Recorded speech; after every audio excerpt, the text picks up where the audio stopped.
Let's talk art styles.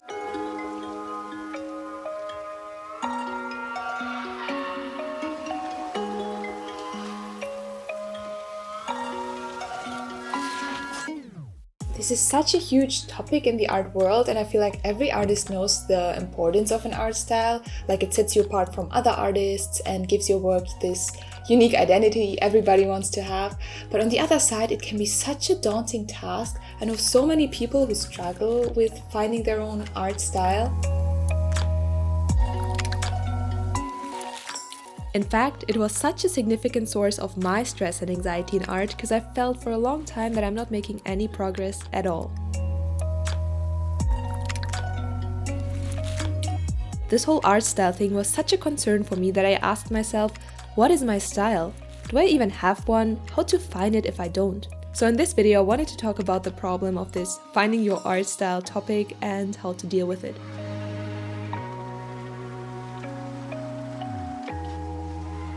And I remember watching tons and tons of YouTube videos about this problem, and here's the thing, I've seen this whole question as a problem, as if there's nothing else to worry about. Like, I didn't even count myself as an artist because I didn't have a style. Who am I without a style, right? So I just wanted to get to this point and jump over this hurdle as quickly as possible, because then I can call myself an artist, then I'm recognizable. So let's cover first the question of what an art style is and how it even evolves. What counts as a style? An art style refers to a particular way of creating art that is recognizable and distinct from other styles. It includes elements such as colors, compositions, materials, subjects, and so on. All of these elements matter to give the artwork a distinct look. There are so many parameters that change how an artwork is perceived.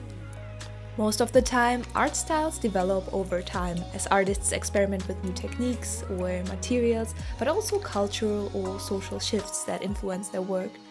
A style can also be influenced by other artists, art movements, or even historical periods. But most of the time, as we create, we start to copy other artists' work.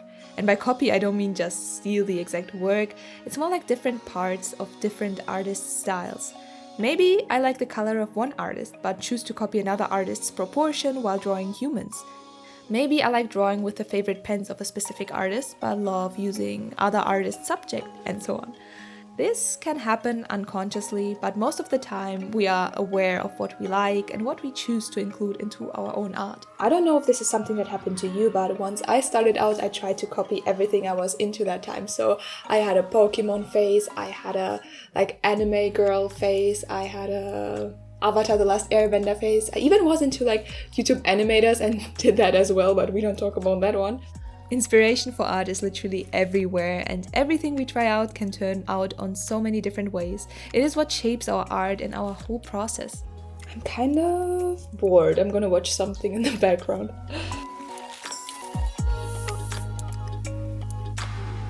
And so many people, including my younger self, are in a hurry about finding the style.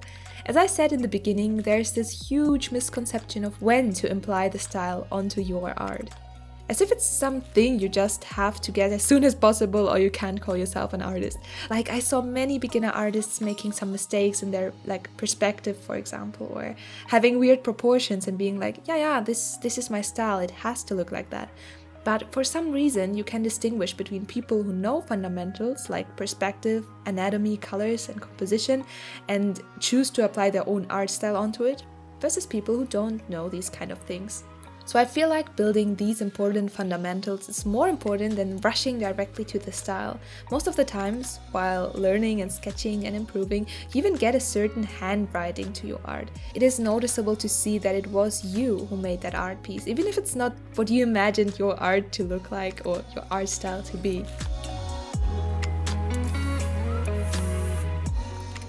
And social media has created a culture where it's super important to get an art style and be recognizable and distinguishable just to get some likes and some followers or subscribers, or I don't know. And this creates so much pressure because there's this huge oversaturation of artists trying to be unique, but it's simply impossible because there's always somebody who has done something similar before, and it's just too many art styles. There's so much going on. Even when you're at the point in your life where you are happy with your style, due to this constant exposure of more and more art, we tend to feel less satisfied with our own art. We as humans love comparing ourselves and searching for even better ways. So are we ever even good enough? Distinguishable enough? Let's imagine we just found our style. We accomplished anything we dreamt about. What I often see is people staying at their own level that they started being comfortable in. Drawing the same thing over and over, stopping to experiment with new things and keeping everything as it is. Because that's what works out best, right? All these years of hard work shouldn't be for nothing, right? And I was exactly at that point. I was doing mainly digital art and I was drawing mostly people and using the same color palette. And I enjoyed that. I thought my art looked good because it looked good on my Instagram feed. It looks all like coherent and well put together. But I had some people come to me and be like, hey, why don't you try a different color palette or something new, maybe some different subject to draw. And I was like, yeah, I could do that, but why? Why would I want to change a system that works perfectly fine for me, that looks good in my Instagram feed? Like, what's the point? Until I came to the point where I got bored. Somewhere about 2 years doing the same art over and over again, and this was the point where I shifted. I was like, damn, I should start drawing backgrounds because I keep leaving them out. And I took it even one step further. I went sketching outside and tried to capture what I saw. Backgrounds, first with pencils, then directly with pens, and being more courageous when it came to line weight and drawing lines. All that was a new created comfort zone that was so hard to break out of, but once I tried new stuff, I improved so much. Learned so many things, not only about art, but also about myself. What I like, what I hate, what I don't like, which process I enjoy the most, and I became so much better even in my digital art, just by trying things that I was sure that I didn't want to try in the beginning.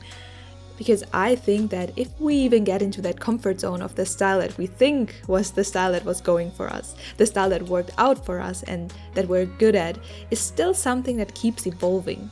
Your interests, how you see the world, what people you encounter, all that shapes the way you create art yourself.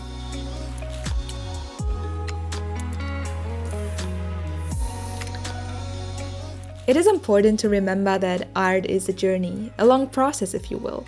We create pieces that we love one day but then feel unsatisfied with them the next. And some years pass and for some reason we stumble across that one art piece and think, it wasn't too bad at all. I somehow like it even. We change our minds so many times, we change our preferences. We will never be at the point where we are 100% satisfied and stop thinking about the art we do. That's simply not how we work. It is important to not be binded by style over exploring more what the world has to offer.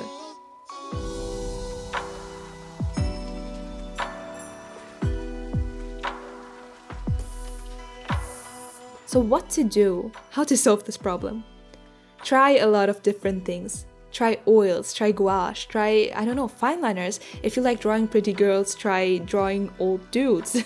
If you like drawing faces, try drawing nature. Try drawing animals. Try drawing in black and white.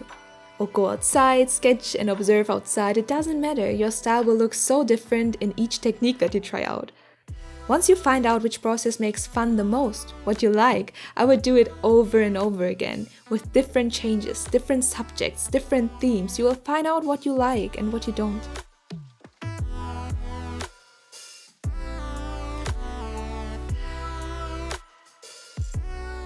In the end, it's just your process and you, and it is important that you love creating it and you love the whole process and not just the result. And I mean, nobody can be this well-rounded, perfect artist in every niche and technique they try. You will find things you are good at and things you are terrible at, but most importantly, you find things that you enjoy doing the most, and that is what matters in the end.